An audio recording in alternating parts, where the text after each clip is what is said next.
Hi everyone, it's me, Arielle, and it's Wednesday Warriors. And this week we're talking about getting outside of our comfort zones. And that happens to be something that's very important in recovery. And specifically about the topic, I'm going to read it to you. Something a little different, a challenge for everyone. Pick something to do, anything big or small, that you don't normally do. And it's a stretch out of your comfort zone. And then we're doing a video talking about what we did, why we did it, and why it pushed our limits. Because, as I said, a big part of recovery is getting outside of our comfort zones. But it doesn't always have to be big and scary. It can be a daily effort, or it can be pushing yourself toward who you want to be. And that's sort of where I'm going with it in the who you want to be category. I know that some of you already know this, but I actually went out of my comfort zone this month because I applied to graduate school, and it's going out of my comfort zone for multiple reasons, and I'm going to list them.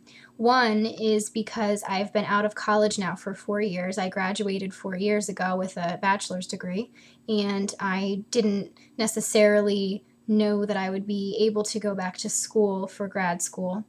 So it's going out of my comfort zone because I've been away from school. So it's going to be an interesting adjustment, and it's also going out of my comfort zone because I work full time, and going to school while working full time is obviously going to be difficult. Anyone who's done it or is doing it knows that. It's also going outside of my comfort zone because it's scary to apply to graduate school and wonder if you're going to get in. And, it's sort of like when you go to get your driver's license, you don't always necessarily want to tell people that you're going that day to take your driving test because what if you don't pass? Then you feel foolish. And, I had a little bit of that going on when I was applying and getting letters of recommendation and writing the essay and doing all the application work. I was a little bit nervous, hoping that they would want me. And it did really work out in my favor. I was accepted, so that was exciting. But it's still an adjustment, even though I'm accepted now, because I'm going out of my comfort zone. I'm going to have to work part-time, full-time, and go to school.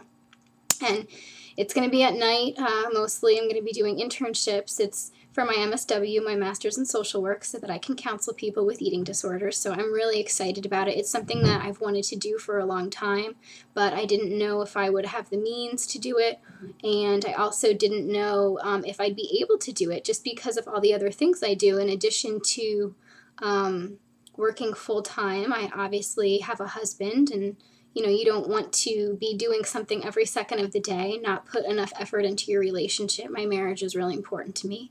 I own a house, so, all the things that come with owning a house, there's a lot of work involved. And I have other commitments, like my eating disorder support group. I lead a group. So if I'm a group leader, obviously I have certain nights of the week that are set for the group, and I'm committed to them, and I wouldn't give them up or, neglect them just because I was going back to school. And, I didn't know if I could juggle all these things, and I wanted to make a healthy decision and not just, be going all the time like the Energizer Bunny. But at the same time, it's sort of like you're taking a leap toward becoming who you want to be, and you can't just automatically wake up one day and be able to have all the opportunities that come with a graduate degree if you don't do the work and get the graduate degree and pursue the dreams that you have. So I'm pursuing my dream, in this month. Just a week or so ago, I was accepted, and I'm thrilled. And I start the program in the fall. I started on August 30th, and I'm excited. But like I said, it's going to be an adjustment. It's definitely going out of my comfort zone because I have a lot going on, and it's something really new for me. I was an English major. I have an English degree, and I have a women's studies degree. So women's studies is definitely akin to social work. I mean, I guess English is too, if you're going to consider your reading and writing papers and things like that. But, I was in a more creative major, and the job path for an English major was very different than what it would be for a social worker. So the school aspect is going to be something different than what I'm used to. I do have a social work job, so I definitely I definitely have a strength in that, and I'm a caseworker, so I definitely have the job strength, but it's definitely going to be an adjustment. So I guess that's my example for this week. But I really just want to say you can do whatever you put your mind to. I know that parents say that and teachers say that and you get fed that sort of like a cliche, but it's really true.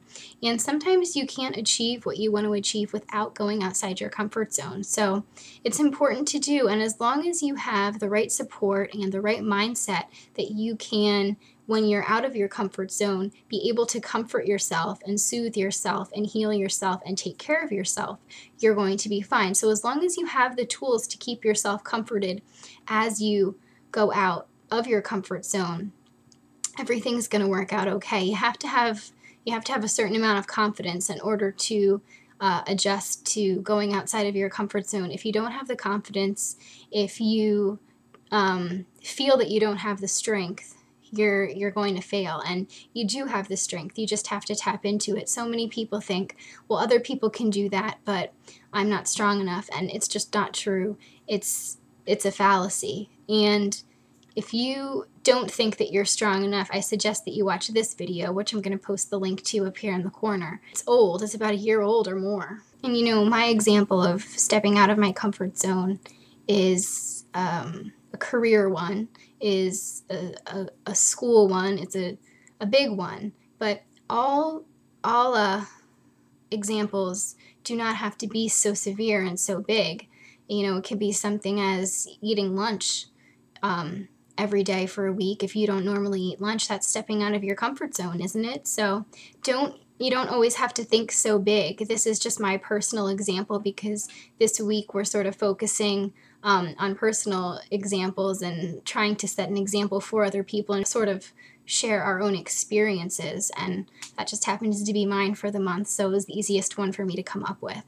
So even though I would be fine and set if I just stayed doing what I'm doing right now, pushing my limits and going outside my comfort zone will allow me to have the kind of life that I really want and not have any regrets. Don't sell yourself short. You can do this. Whatever it is that you have in your mind, you can do it.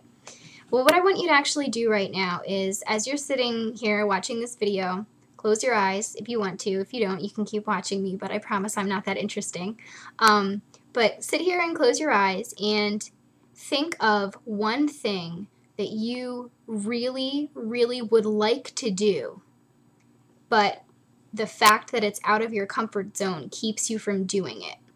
And when you have that thing, think about it, keep it in your head, and when you have that thing, open your eyes and listen to this. You can do this.